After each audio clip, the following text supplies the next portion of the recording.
May mga pangyayaring hindi maipaliwanag ng tao, mga tagpong nilikha ng Diyos upang subukin ang puso ng mga tapat at upang ipakita sa buong daigdig na sa gitna ng karangyaan ng mga hari at kadiliman ng kapangyarihan may isang binata na hindi kailanman yuyuko sa mga Diyos-Diyosan ng mundo. Ito ang simula ng isang kwentong yayanig sa mga kaharian, ang kwento ni Daniel, ang lalaking binihisa ng karunungan ng langit at pinangalagaan ng Diyos sa gitna ng apoy ng tukso. Noong panahong bumagsak ang Jerusalem, winasak ng hukbo ni Haring Nebukadnezar ng Babylonia ang templo ng Diyos. Ang mga gintong sisidlan, ang banal na mga kagamitan ng templo ni Yahweh ay dinala sa templo ng Diyos ng Babylonia, isang malinaw na insulto sa Panginoon ng Israel, at kasama ng mga kayamanang iyon ay libu-libong bihag, mga kabataang lalaki mula sa lahi ng Huda, matatalino, magaganda ang tindig at may kakayahang matuto sa kaalaman ng mga taga-Babylonia. Kabilang sa mga bihag na iyon ay 4 na kabataang lalaking magiging sandigan ng pananampalataya sa mga darating na taon: Daniel, Hananiah, Mishael at Azariah. Ngunit sa Babylonia, pinalitan ng kanilang mga pangalan, isang paraan ng pag-alis ng kanilang pagkakakilanlan. Si Daniel ay tinawag na Belteshazzar, si Hananiah ay Shadrach, si Mishael ay Meshach at si Azariah ay Abednego. Ngunit kahit na baguhin ang kanilang mga pangalan, hindi kailanman mababago ang laman ng kanilang puso.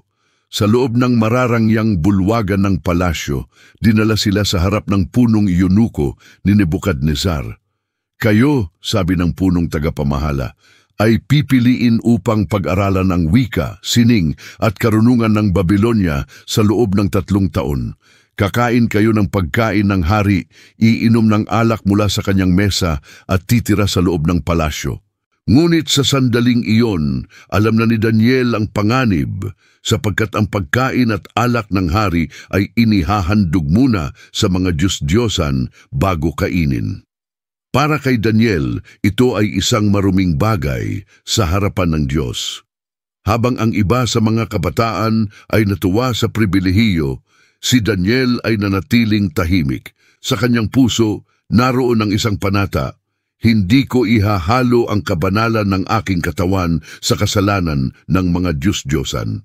At kaya lumapit siya ng may kababaang loob sa punong eunuko.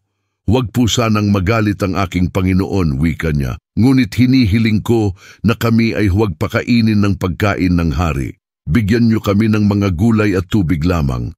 Subukin ninyo kami sa loob ng 10 araw at tingnan ninyo kung ano ang magiging resulta. Nang una, natakot ang tagapamahala. Kung pumayat kayo, ako ang mapaparusahan ng hari. Ngunit pinayapa siya ni Daniel. Subukin niyo kami, at kung kami ay maging mas mahina kaysa sa iba, gawin ninyo ang ayon sa gusto ninyo. At dumaan ang 10 araw. Ang mga kabataang kumain ng pagkain ng hari ay mukhang busog, ngunit maputla. Samantalang sina Daniel at ang 3 niyang kasama ay mas sariwa ang kutis, mas maliwanag ang mga mata, at mas malakas ang pangangatawan. Namangha ang tagapamahala, at mula noon, hindi na nila tinikman ang pagkain ng hari, pinagpala ng Diyos ang kanilang pagsunod. Habang lumilipas ang mga taon ng kanilang pagsasanay, naging kapansin-pansin ang katalinuhan ni Daniel. Sa bawat tanong ng mga tagapagturo ng Babylonia, may sagot siyang malinaw, matalino at puno ng karunungan. Ngunit higit sa lahat, naroon sa kanya ang kakaibang espiritu, ang espiritong galing sa Diyos. At nang matapos ang 3 taon, ipinatawag silang 4 sa harap ng hari. Isa-isa silang tinanong ni Nebukadnezar tungkol sa karunungan, mga pangarap at mga misteryo ng kalikasan.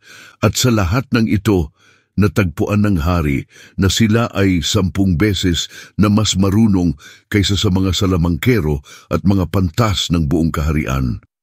Mula noon, si Daniel ay naging tagapayo ng hari, isang bihag na naging tagapagtanggol ng mga hiwaga ng Diyos sa gitna ng isang paganong kaharian. Ngunit hindi doon natapos ang pagsubok. Isang gabi, ang hari ay nagkaroon ng kakaibang panaginip, isang panaginip na nagpayanig sa kanyang kaluluwa. Kinaumagahan, ipinatawag niya ang lahat ng pantas ng Babylonia. Sabihin ninyo sa akin ang aking panaginip, wika ng hari, at ang kahulugan nito. Kung hindi, papatayin ko kayong lahat. Nanginig ang mga pantas. O Haring Nebuchadnezzar, sabi nila, sabihin ninyo sa amin ang panaginip at aming ipapaliwanag. Ngunit sumigaw ang hari, hindi! Sabihin ninyo mismo kung ano ang aking napanaginipan. Kung tunay kayong marurunong, dapat ninyo itong malaman. Walang nakasagot. Isa-isa silang nanikluhod, subalit ang hari ay nagutos. Patayin ang lahat ng pantas sa Babylonia, at kasama sa utos na iyon si Daniel. Nang marinig ni Daniel ang balita, mahinahon siyang lumapit sa pinunong tagapagpatay. Bakit napakabigat ng utos ng hari? At nang malaman niya ang dahilan, agad siyang umuwi at tinipon sina Hananiah, Mishael at Azariah. Magdamag silang nanalangin, humingi ng awa sa Diyos ng langit na ibunyag ang hiwaga ng panaginip. At ng gabing iyon, ipinakita ng Diyos kay Daniel sa isang pangitain ang panaginip at ang kahulugan nito. Kinabukasan, lumapit si Daniel sa hari. O hari, huwag na po kayong magalit. Walang pantas o salamangkero na makakapagpaliwanag ng inyong panaginip. Ngunit may isang Diyos sa langit na nagbubunyag ng mga hiwaga. At inilahad ni Daniel ang panaginip.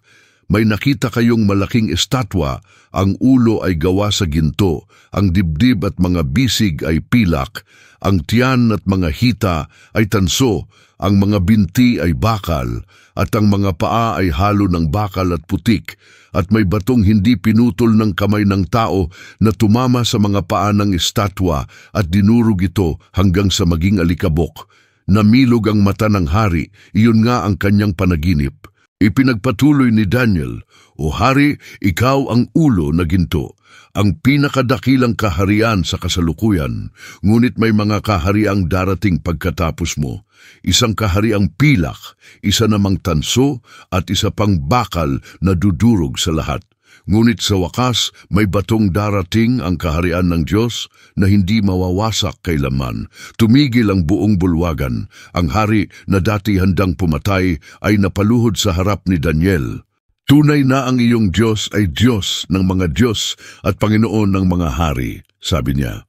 Ipinag-utos niyang parangalan si Daniel at bigyan ng mataas na posisyon sa buong Babylonia. Ngunit hindi kinalimutan ni Daniel ang kanyang mga kaibigan. Hiniling niyang italaga sina Shadrach, Meshach at Abednego bilang mga pinuno sa mga lalawigan. At doon nagsimula ang pagtaas ng mga lingkod ng Diyos sa gitna ng mga Diyos-Diyosan ng mundo. Ngunit habang umaangat si Daniel, lumalalim din ang inggit at kasamaan sa puso ng mga Babilonyo, sapagkat kung saan may liwanag, doon din nagtatago ang anino. At sa darating na mga taon, susubukin muli si Daniel, hindi lamang sa panaginip ng hari, kundi sa apoy ng paniniwala. Sa malayong dulo ng palasyo, nagtitipon ang mga tagapayo ng hari, bulong-bulungan ng naririnig. Ang batang Hebreo na yon, siya ang pinaniniwalaan ng hari higit sa atin. Hindi siya lumuluhod sa mga Diyos ng Babylonia. At mula roon, sisilang ang mga sabwatan, galit at inggit na magdadala kay Daniel sa pinakamalalim na panganib ng kanyang buhay. May mga panahong ang pananampalataya ay sinusubok hindi sa katahimikan, kundi sa gitna ng apoy. Ang tapat ay hindi makikilala sa panahon ng kasaganaan, kundi sa oras ng panganib. Sa Babylonia, kung saan ang bawat nilalang ay yumuyuko sa Diyos-Diyosan ng hari, may 3 lalaking tumindig at isang propetang naghintay sa hiwaga ng Diyos sa mga hukay ng leon. Matapos ipaliwanag ni Daniel ang panaginip ng hari, dumating ang panahon ng kapayapaan. Lumago ang Babylonia.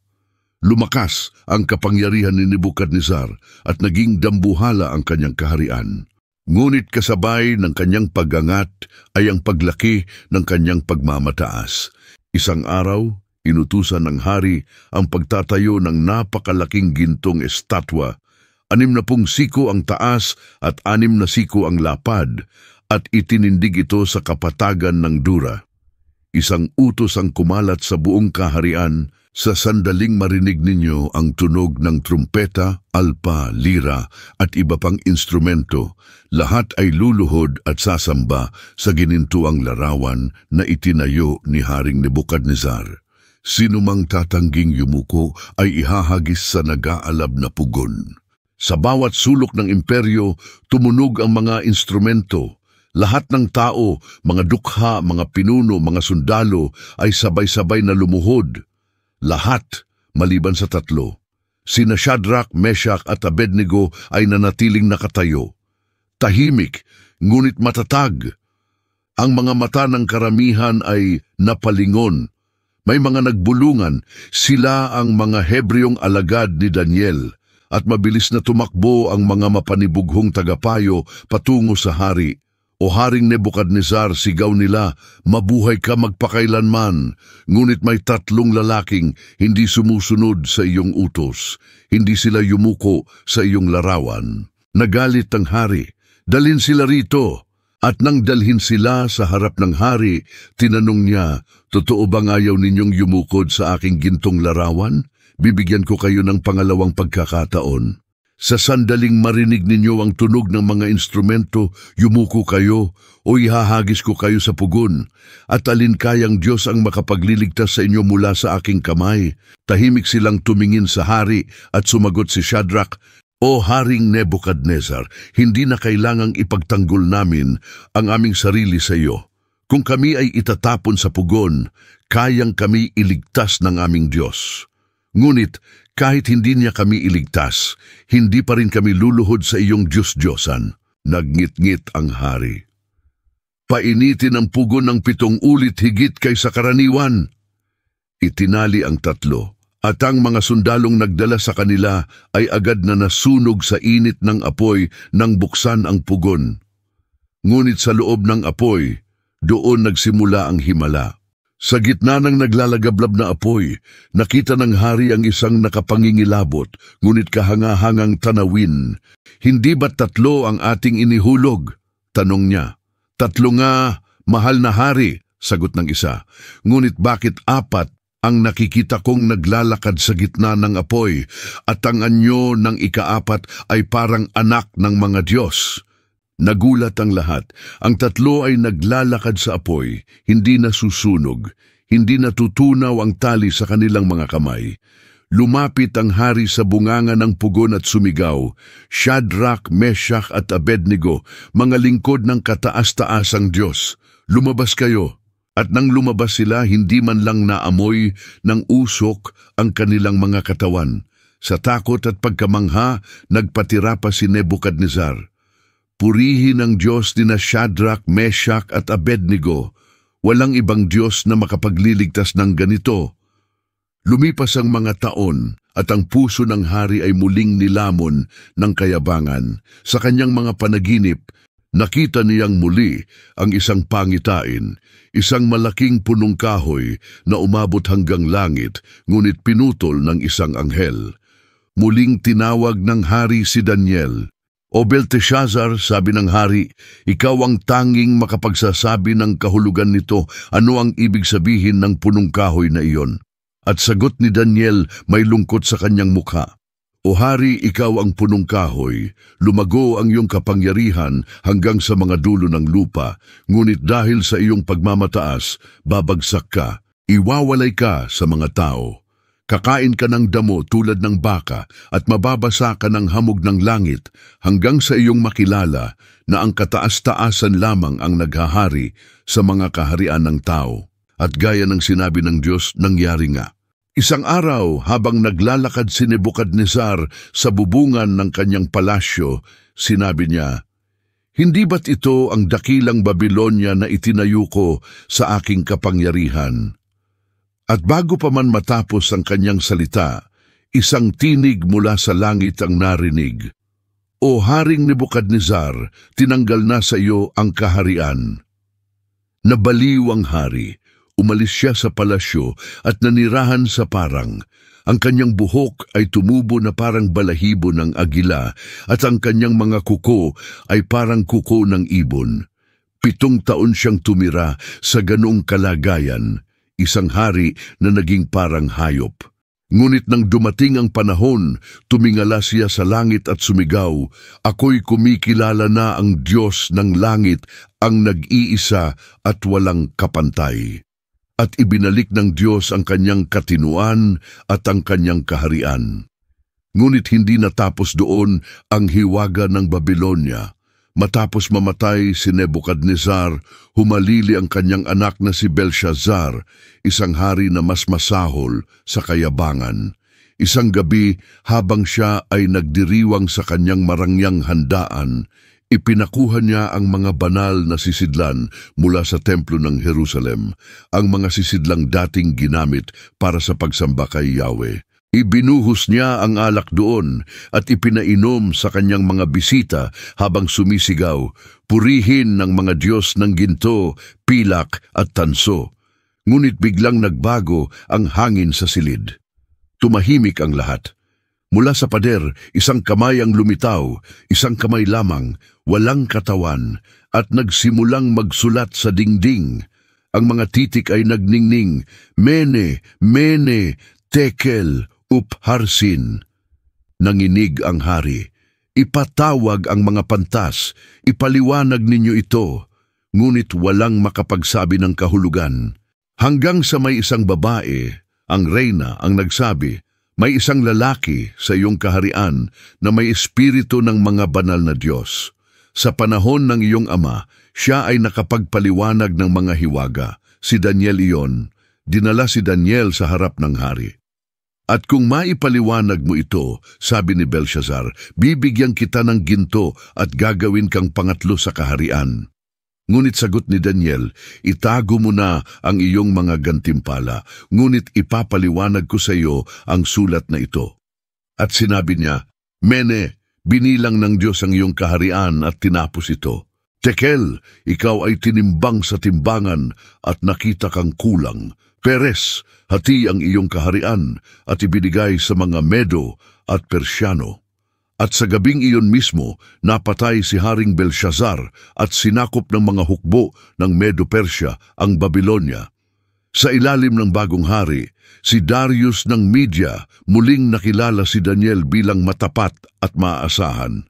Ginawa siyang pinuno sa 3 gobernador ng kaharian. Ngunit tulad ng dati, dumating ang inggit. Ang ibang pinuno ay nagsabwatan upang siraan si Daniel.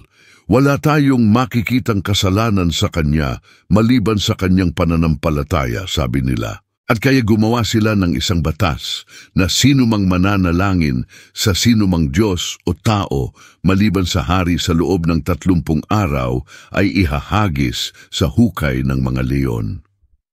At nang marinig iyon ni Daniel, alam niyang iyon ay patibong. Ngunit hindi siya natakot. Gaya ng dati, bumukas ang kanyang bintana patungong Jerusalem, lumuhod siya at 3 beses sa isang araw nanalangin sa kanyang Diyos. Nakita siya ng mga kaaway at agad siyang isinumbong kay Haring Darius. Nalungkot ang hari sapagkat minamahal niya si Daniel, ngunit nakatali siya sa sariling batas.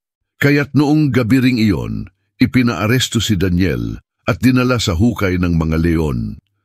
"Nanaway iligtas ka ng Diyos na lagi mong pinaglilingkuran," sabi ni Darius bago tinakpan ang hukay ng malaking bato. At buong gabi, hindi nakatulog ang hari. Tumangging kumain at walang sinumang pinayagang tumugtog ng musika. Nang sumapit ang bukang liwayway, tumakbo siya patungo sa hukay at sumigaw, "Daniel, buhay ka pa ba? Nailigtas ka ba ng iyong Diyos?" At mula sa loob, narinig niya ang tinig ni Daniel, "O hari, mabuhay ka magpakailanman. Isinara ng Diyos ang mga bibig ng mga leon at hindi nila ako kinagat sapagkat wala akong ginawang masama sa kanya ni sa iyo." Lumuha ang hari sa tuwa. Ipinahugot si Daniel at walang ni isang sugat sa kanyang katawan.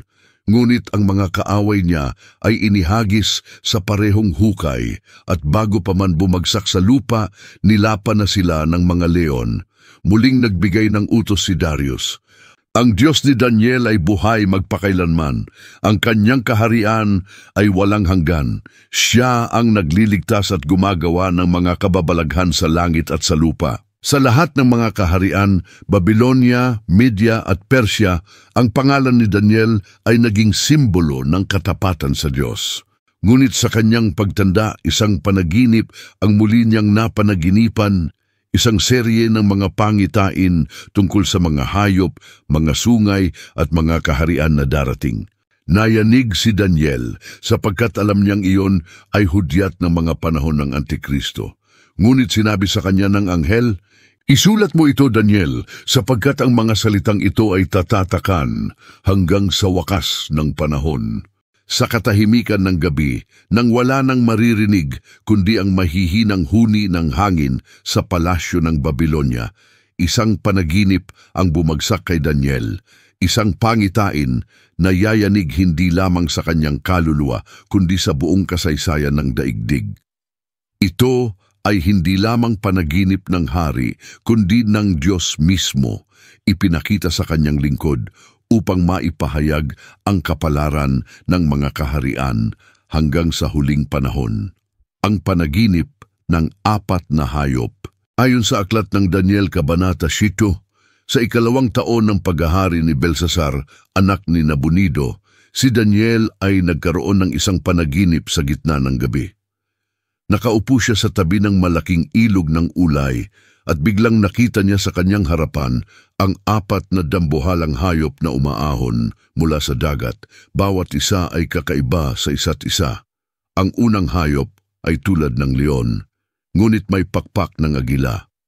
Habang pinagmamasdan ni Daniel, naputol ang mga pakpak nito at ito'y tumindig tulad ng tao at binigyan ng pusong parang sa tao. Ang ikalawa ay oso, nakataas ang isang tagiliran, at may 3 tadyang sa bibig, tanda ng 3 kahariang kanyang nilamon. Ang ikatlo ay leopardo, ngunit ito'y may 4 na ulo at 4 na pakpak, at sa kanya'y ibinigay ang kapangyarihan upang maghari. Ngunit ang ika-4, ang pinakakakaiba sa lahat, ay hindi maipaliwanag ni Daniel. Ito ay nakakatakot, kakilakilabot at may matitibay na ngipin ng bakal. Dinudurog nito ang lahat ng makita at tinatapakan ang mga nalabi, at sa ulo nito ay may 10 sungay. Habang pinagmamasdan ni Daniel, may isa pang maliit na sungay na umusbong sa gitna ng mga iyon, at 3 sungay ang nabunot upang bigyang daan ito. At ang sungay na ito ay may mukha ng tao, at bibig na nagsasalita ng mga kapalaluan laban sa kataas-taasan. Ang hukuman sa langit, ngunit habang nanginginig sa takot si Daniel, biglang nagbago ang tagpo. Ang kanyang paningin ay lumipat sa langit at nakita niya ang trono ng Diyos.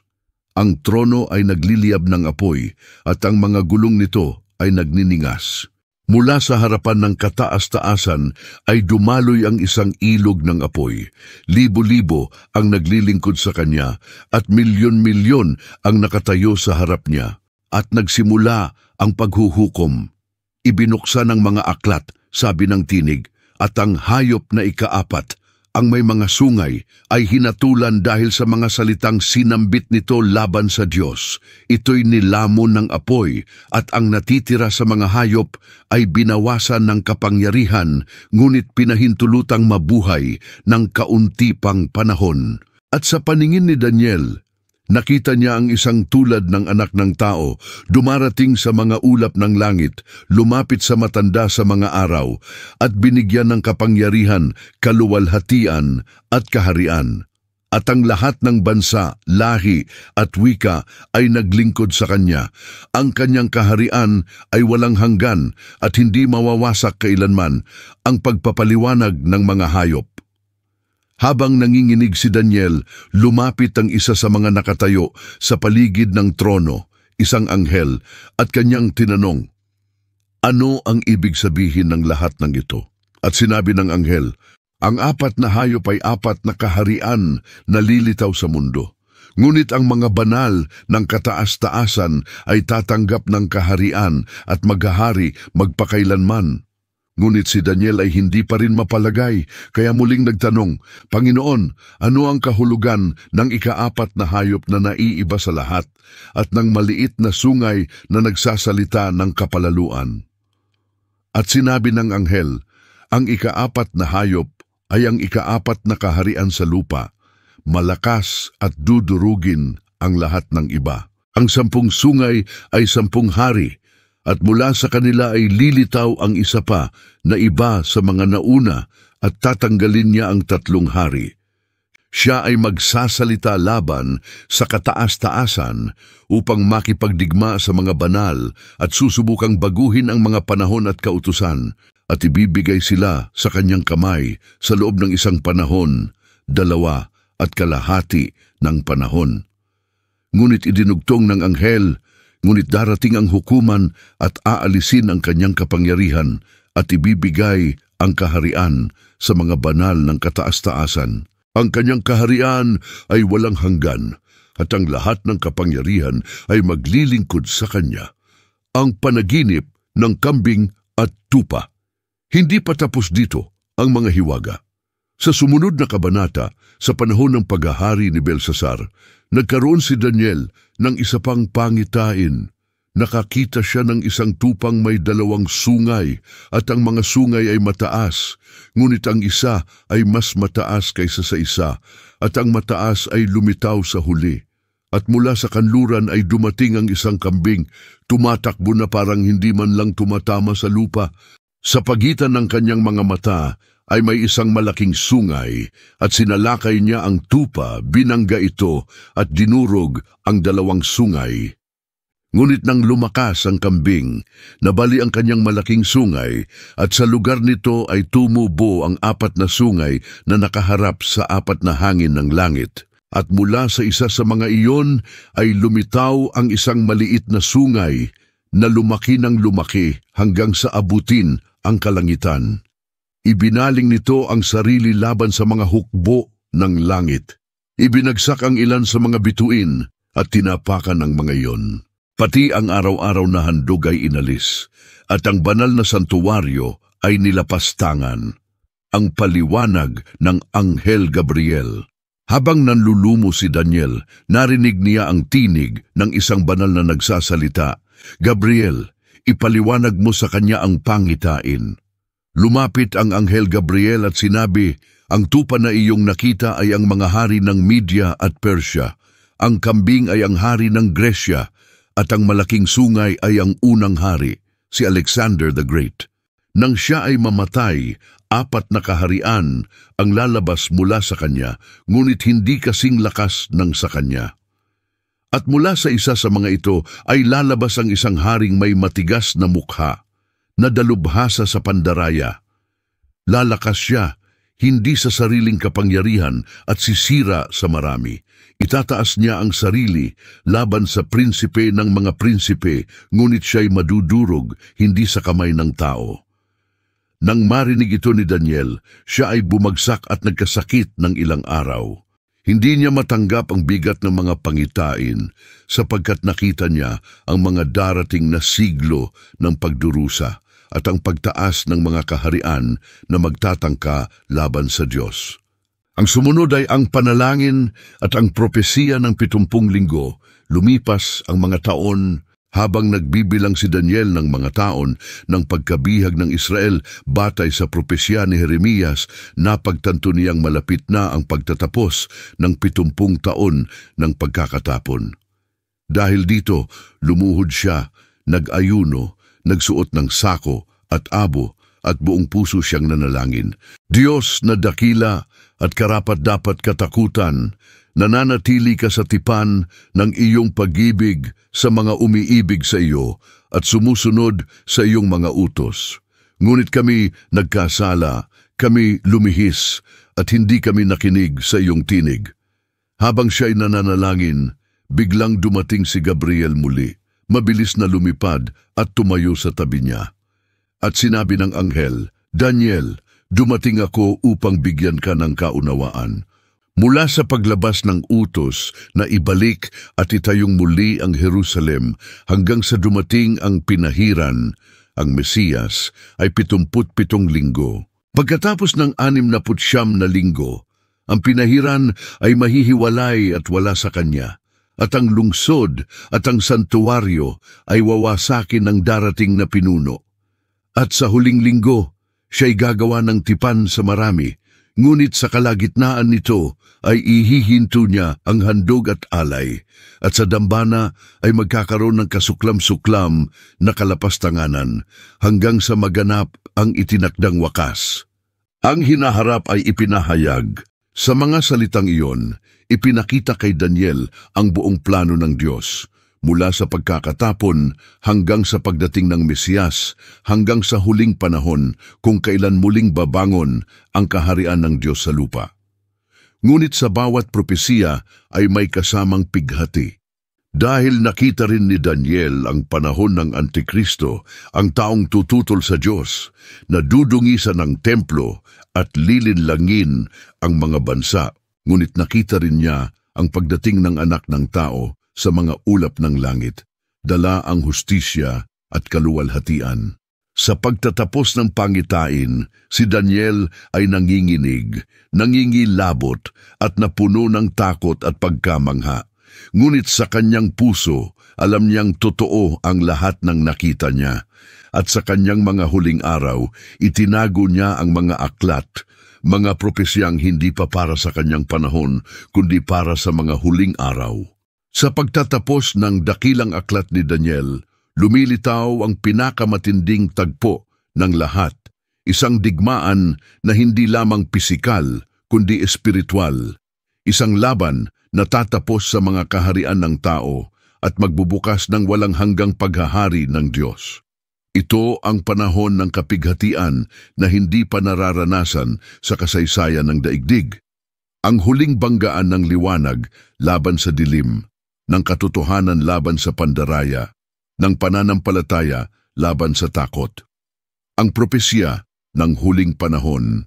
Sa dulo ng kanyang mga pangitain, nakita ni Daniel ang isang tanawin na yumanig sa kanyang kaluluwa. Isang anghel ang muling nagpakita sa kanya, maliwanag na parang kidlat, ang mukha ay kumikislap tulad ng kidlat, ang tinig ay gaya ng ugong ng maraming tubig. At sinabi nito, Daniel, anak ng tao, isulat mo ang mga salitang ito sapagkat ito'y ukol sa mga huling araw. Sa sandaling iyon, nakita ni Daniel ang pagtaas ng isang hari, isang marahas at mapagmataas na pinuno na manggagaling sa hilaga.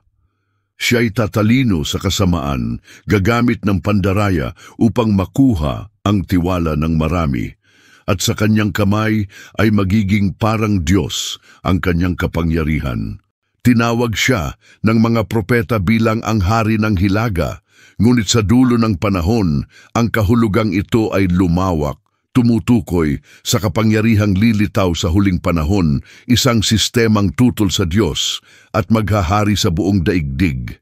Ito ang panahon kung kailan ang mga bansa ay magtitipon sa isang digmaan na walang kapantay. At sa kalagitnaan nito, muling maririnig ang tinig ng mga trumpeta, mga tunog na dati, inarinig ni Daniel sa kanyang mga pangitain na muling uugong sa hangin bilang hudyat ng paghuhukom. Ang pagtaas ng hari ng hilaga at timog.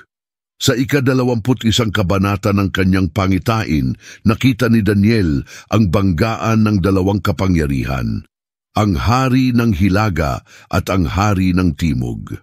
Ang timog ay kakatawan sa mga bansang uusbong mula sa timog ng sinaunang lupain ng Israel, samantalang ang hilaga ay magmumula sa malalakas na imperyo sa Europa at Asya. Magtatagpo sila sa isang labanan na magpapaalab sa buong mundo, isang digmaan na hindi lamang ukol sa lupain o kayamanan, kundi sa pananampalataya. Ang mga bansa ay magsasanib at magtutunggali sa ngalan ng ideolohiya, relihiyon at kapangyarihan. Ang hari ng hilaga ay magtatagumpay sa una. Lulupigin niya ang maraming bansa at ang kanyang kamay ay aabot hanggang sa banal na lupain. Ngunit sa kanyang tagumpay, magmamalaki siya laban sa Diyos at sa kalagitnaan ng tagumpay, sisigaw siya, "Ako ang Diyos ng sanlibutan." Ngunit mula sa langit isang tinig ang sasagot, "Hanggang dito ka lamang sapagkat ako ang hari ng mga hari." Ang panahon ng matinding paghihirap. Nakita ni Daniel na matapos ang pagtaas ng hari ng hilaga, susunod ang isang panahon ng matinding kapighatian, higit pa sa anumang nakita ng mga tao mula pa sa simula ng daigdig. Ito ang tinatawag sa propesiya bilang dakilang kapighatian. 7 taon ng kaguluhan, gutom, digmaan at kasamaan. Sa unang 3.5 taon, lilitaw ang isang lider na tila tagapamayapa. Magsasalita siya ng kapayapaan, magbibigay ng pag-asa at magtatatag ng kasunduan sa maraming bansa. Ngunit sa kalagitnaan ng panahong iyon, siya'y magbabago. Ibubunyag niya ang kanyang tunay na pagkatao. Siya ang Antikristo, ang halimaw na may kapangyarihang magmula sa kailaliman. Sa templo ng Diyos, siya'y uupo at magpapahayag, "Ako ang Diyos na inyong dapat sambahin." At mula roon, magsisimula ang walang kapantay na pagdurusa, ang pananampalataya ng mga tunay na tumitindig. Ngunit sa gitna ng dilim, may mga ilaw na hindi napapatay. Ang mga banal na nananatiling tapat sa Diyos ay patuloy na maglilingkod kahit sa gitna ng pag-uusig. Sila ang tinukoy ni Daniel bilang ang mga marurunong na magliliwanag na parang liwanag ng langit at magpapatuloy na parang mga bituin magpakailanman. Ang kanilang tapang ay hindi nakabatay sa sandata kundi sa pananampalataya. Habang ang mundo ay natatakot sa kapangyarihan ng halimaw, sila'y mananatiling tapat sa kordero. Hindi nila tatanggapin ang tanda ng halimaw, niyuyuko sa kanyang larawan, sapagkat alam nilang ang tunay na kaharian ay hindi sa lupa kundi sa langit. Ang huling labanan ng mga bansa. At nakita ni Daniel ang huling tagpo. Sa kapatagan ng Megiddo, nakilala sa tawag na Armageddon, ang mga hukbo ng mundo ay magtitipon mula sa silangan, hilaga, timog at kanluran, milyon-milyong sundalo, mga tangke, mga eroplano at mga sandata ng apoy. Ngunit sa sandaling iyon, nang akala ng mga tao ay sila na ang maghahari, biglang nagdilim ang langit. Ang araw ay nagkulay dugo, ang buwan ay nagdilim at ang mga bituin ay nahulog. Isang malakas na lindol ang yumanig sa lupa at sa kalagitnaan ng ingay, isang tinig ang umalingaw-ngaw. Narito ang hari ng mga hari, bumukas ang langit at lumitaw ang anak ng tao, si Jesus nakasakay sa isang puting kabayo, may korona sa ulo at espada sa kanyang bibig. Kasama niya ang mga hukbo ng langit na kaputi at busilak na sumusunod sa kanya. At sa isang salita lamang mula sa kanya, ang mga hukbo ng lupa ay bumagsak. Ang mga hari ng mundo ay natakot, at ang halimaw kasama ng bulaang propeta ay ibinulid sa dagat ng apoy. Ang muling pagbangon ng banal na kaharian. Matapos ang labanan, isang bagong liwanag ang sumilay sa mundo. Ang mga ulap ay naglaho at mula sa Jerusalem lumabas ang liwanag ng kaharian ng Diyos. Wala ng digmaan, wala ng sakit, wala ng gutom, wala ng kasalanan.